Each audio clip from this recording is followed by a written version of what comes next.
Hi and welcome back. I'm Kalki Kekla, your host for My Indian Life, the podcast brought to you from the BBC World Service. Thank you so much for listening to our previous podcasts and for sending all your feedback. And if you do have stories that you think we should talk about, I'm just waiting to hear from you. And now, time for the next episode. Hi everyone, this is Kalki with another edition of My Indian Life. Episode 4, Kalki in Parentland.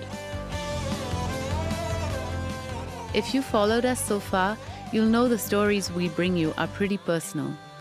Our inspiring, exciting, wonderful contributors share a lot with us. So maybe it's time I shared something too. Here goes. I'm pregnant. You might have already known that. It's a pretty big subject. There's a lot to say and I have a lot to learn. So we're going to get some help. We're joining forces with our friends at Parentland, another great BBC World Service podcast. Check it out. And I'm really excited that Mercy Haruna, co-host of Parentland, is with us. Is that Kalki? Yeah, that's me. Hi. Kalki. Hi. How are you? I'm good, thanks. How are you? Congratulations. Thank you. That's awesome. Yeah. I'm a bit of a fangirl. I listen to My Indian Life. Oh, yay. It's amazing. I just heard your podcast this morning on the way here. So Which episode? The one on sleepwalking. Oh, okay. But it was very interesting because I have family members who sleepwalk. So okay. It is Check out the discipline and multilingualism. They're my favorite ones. Okay, I will. Yeah. I want to talk a little bit about now all my problems being pregnant. So, this morning sickness, I keep going on about it. Like, I think my Garrick was like, yeah, you'll be a bit sick. You'll be all right, though. It was just so casual. Nobody tells you how bad it is and how debilitating it was for me. And also, it's not just... Like, I consider myself quite a healthy, I do yoga and I have quite a balanced diet. I'm quite an active person, but I found myself really, really struggling those first 2 months. Do you have hyperemesis? No, what's that? The kind of morning sickness that is very extreme. You can't keep any food or water down. You throw up everything and you are dehydrated permanently because you can't keep anything down. I had that in both pregnancies and I had to have medication to manage it. I had to have drips to manage it. And I kind of knew about it because when my mom had her, my youngest brother, she was very sick for the first 3-4 months. You don't really know until you've experienced it how bad it is. I felt like I was dying. Right. So I wonder if that's what you had. No, I didn't even have that. And I still felt it was bad. Yeah. It's just, I think I didn't have enough information about it. I felt like, why is no one telling me how to deal with this?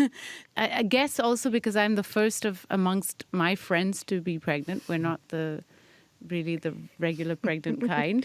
Nobody around in my surroundings knew what I was talking about. I had to really sort of prod my mother a lot to get information on how she had trouble with her first birth and things like that. So I just feel like, is it a little bit difficult to find that community? What do you feel? Yeah. For me, like you, I had no friends around me who were having babies at that time because I was just freshly out of uni. Everyone was going to get their first jobs and I was having a baby. I didn't have friends. I didn't have, with the help of my mom, who was all the way in Nigeria and I here in the UK. I felt very lonely. Everything was online. I found my community online, basically.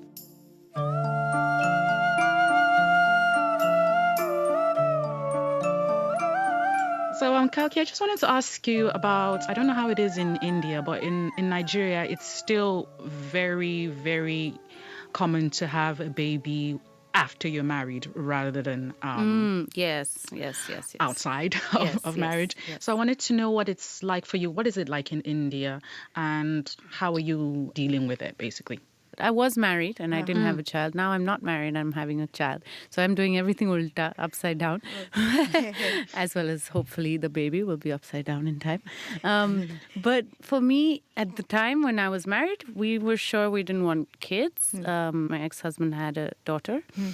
So we, had her around, and I didn't feel the need to have kids. And I wrote an article about why do we have so much pressure after marriage to have kids. And I even thought about tying my tubes. That's how sure I was I didn't want kids. And something changed in my 30s after my divorce, a couple of years after that, even before I met my present partner, where I really felt like actually I do want a child. And it came from, I don't know where. One definitely is my little younger brother who's 11 now. And watching him grow up and seeing him come home from school extremely enthusiastic about saving the planet. And I'm like, oh yeah, I forgot about that. So this sort of renewal of innocence kids bring.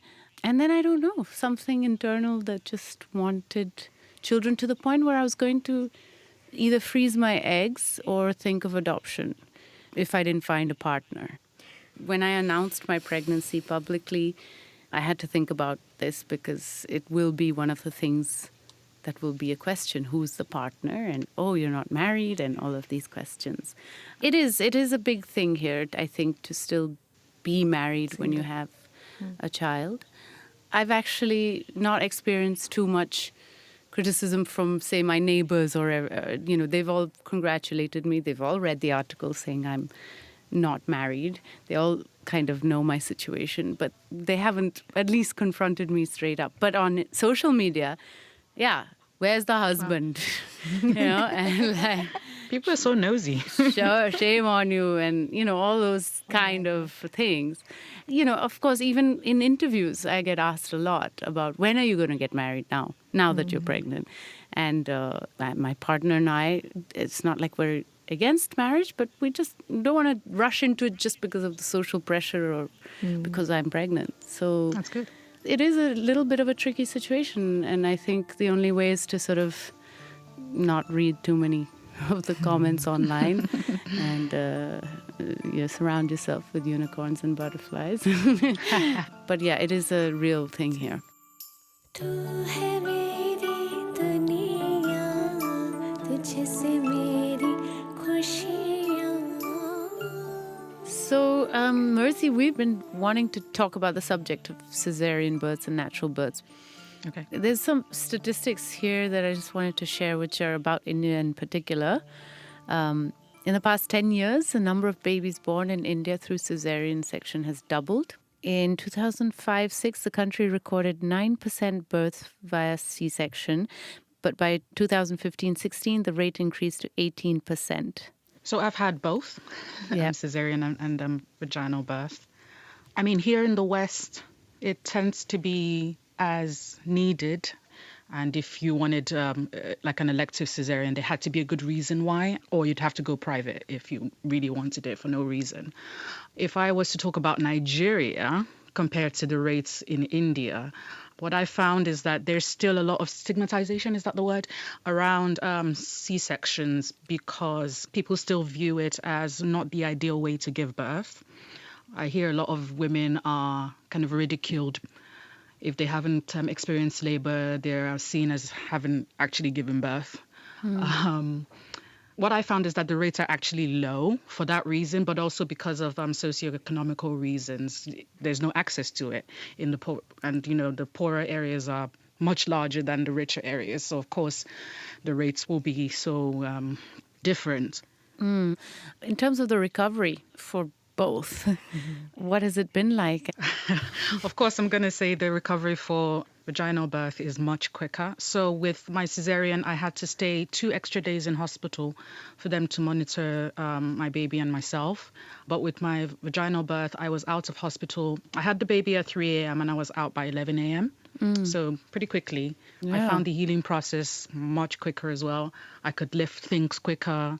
My milk seemed to come in earlier, but I don't know if that was because it was a second baby and my body was used to doing that, or if it was actually because, I've seen evidence that cesarean C-section can slow down the milk production. Are you also thinking about breastfeeding? Yes, I am. Good. Yeah, Yeah. because like you were saying, people want to be armed with maximum information. And I think breastfeeding is also another area where we just assume that it will happen and it will work and, the milk will come out and baby will latch on and everything will be just fine. But actually, there's so much evidence that people are underprepared for it. So I wonder what you're doing to prepare yourself for it. I have a midwife that I've just met. So far, I've been with my gynecologist, and now I have a midwife who's going to be doing a natural water birth for me. I've just met her, and she's going to be preparing me for all of that. And she's also going to stay with me post the birth for the month after. So I think a lot of this preparation is going to happen soon. But don't be stressed about it because there is such a thing as over preparing as well, and your expectations can be so high. So, somewhere in the middle. Right. Because you can't really prepare for what's to come. You don't know until it happens, to be honest. Yeah. No, everyone's asking me what kind of parent I'm going to be. And Oh, I'm God. like, that's way ahead. So let's deal with day A after step at a tomorrow. You're having prenatal support and you're going to have postpartum support. That is so important because no one should be doing this alone. Because when you're going through those peaks and lows, you want maximum support, both physically and mentally. That's all I can yes. say about that, really. Yeah. Yes. But I do remember feeling like, my God, why do we have to keep this a secret for the first 3 months? There were 2 layers for me because I'm also a celebrity here. So I had to be careful about who I was telling because I was still working. And that was really hard for me to sort of keep it quiet and not have, the sympathy that a pregnant woman should have.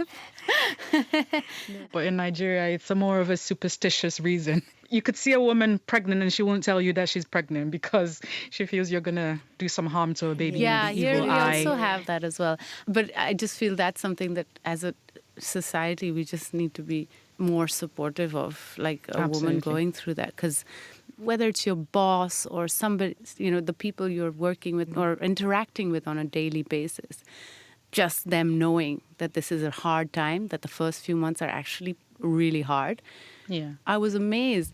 Like my director at the time was, yes, careful, we're not going to be doing any action scenes or whatever, but really didn't understand the extent of, the sickness and the things that I was going through.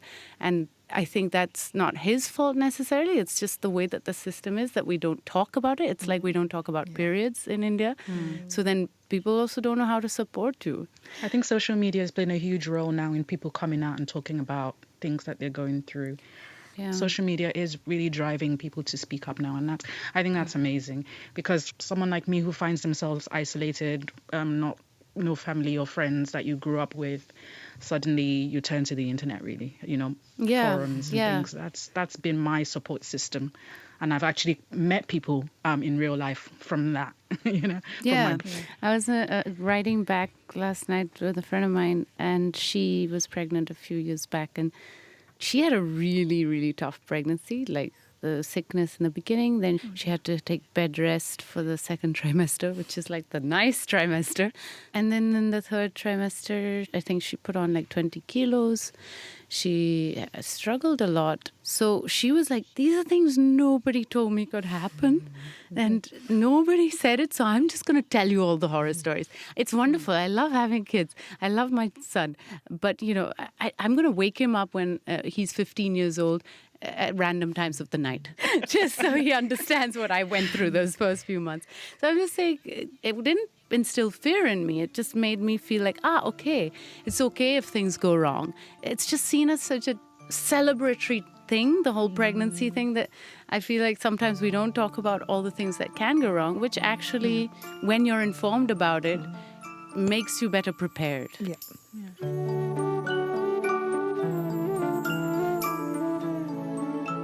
Do you have any questions for me? I've got 2, so... I feel this feeling that I don't belong to myself. I don't know what that is. And sometimes it puts me in existential crisis and I panic.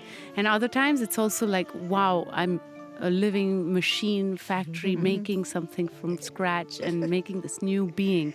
So it can have a really positive effect on me, but also a very insecure, negative effect on me. So tell me about that. Oh gosh, motherhood has changed me.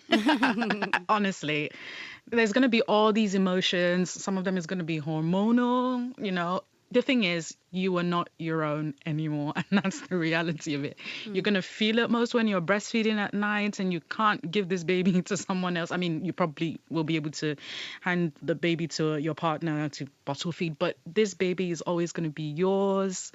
That does change you realizing that you're completely responsible for someone else. And I know it's starting to happen already. Yeah. Like you said, I just felt like, oh, this is amazing. This is a miracle. I felt like a goddess. But at the same time, it's like, oh my God, I'm inadequate. This baby's going to die on me. I don't know what to do. It's completely normal. You will go through so many emotions, and it's so many peaks, so many lows. When you're experiencing it, when you get there, you'll cross the bridge. Yeah. And Yeah. it's going great right now for me, at least. So I'm happy. I mean, during this pregnancy already, I've been like, I'm so much more aware of things around me. Stupid things. Like there's a way to get to my set where there's a lot of electric wires. And there's a longer route. And before I would skip past the electrical wires. But now I'm like, no, I'll take the longer route. You have superpowers now. You're in tune with your body, with everything around you. It's intense. It really is. I'm not going to lie. You'll love it. Yeah. You'll hate it too. I'll get back to you when it comes to parenting. Yeah. Listen to Parentland and let me know what you think. Yes. Thank you so much, Mercy. You're welcome. Thanks for listening to this edition of My Indian Life with a side helping of Parentland, both original podcasts from the BBC World Service. Stay with us for the rest of season 2. And do let us know what you think of the podcast. If you have an interesting story to tell, or you know someone who's inspired you and you think his or her story needs to be told, I would love to hear from you. All you have to do is send an email to myindianlife@bbc.com. Our producer Ishleen has been looking at some of your recent messages. Last week, we heard from Bidisha Mohanta, a drag king who performs under her male alter ego, Bacha, a singing and dancing Persian prince. She dresses up in dhoti pants and has a beard. She looks amazing. She told us what it's like to be a young gay woman in India. And we got to hear her amazing singing too. And it seems a lot of you are big fans. Syed says, Bidisha always does some magic with her songs. She's amazing. Pavitra says, thank you for telling young Indians that they're not alone and conforming to norms is not necessary. And Dharmesh says, you introduced me to an amazing talent. Thank you. Thank you, Dharmesh. Thanks also to our international listeners. Pooja in New York and Reto in Thailand. It's great to hear you're enjoying My Indian Life. And I want to mention that we also put up a video of the wonderful Nisha on BBC's social media last week. Now, Nisha featured in the first episode of the series. And wow, literally thousands of you posted messages of love and support. For those of you who don't know, Nisha was born with a rare skin condition, and she's faced a lot of prejudice and abuse because of her appearance, but has brushed it off and lives a hugely positive life. And it's great to read how many of you are inspired by her story too. Mohini wrote to us and said, when I heard Nisha's story, it made me cry and speechless about how brave she is. And if you haven't seen our video of Nisha, look up the BBC World Service on Facebook or Twitter to check it out. You can share your thoughts on any of our episodes using the hashtag MyIndianLife. And finally, I want to give another plug to the wonderful Mercy Haruna, who appeared on this week's show. Check out her podcast, Parentland, which she presents with science journalist Linda Geddes. They dive into so many interesting topics like raising a multilingual child, how to manage homework, and whether you can boost your child's brain power. You can find Parentland wherever you get your podcast. Go check it out. In our next episode, something was saying, inside my heart, that's your brother. I mean, do you want to see other brother dying like this? Then I started working with young peoples and dropouts. that's our next episode, Saving Nagaland.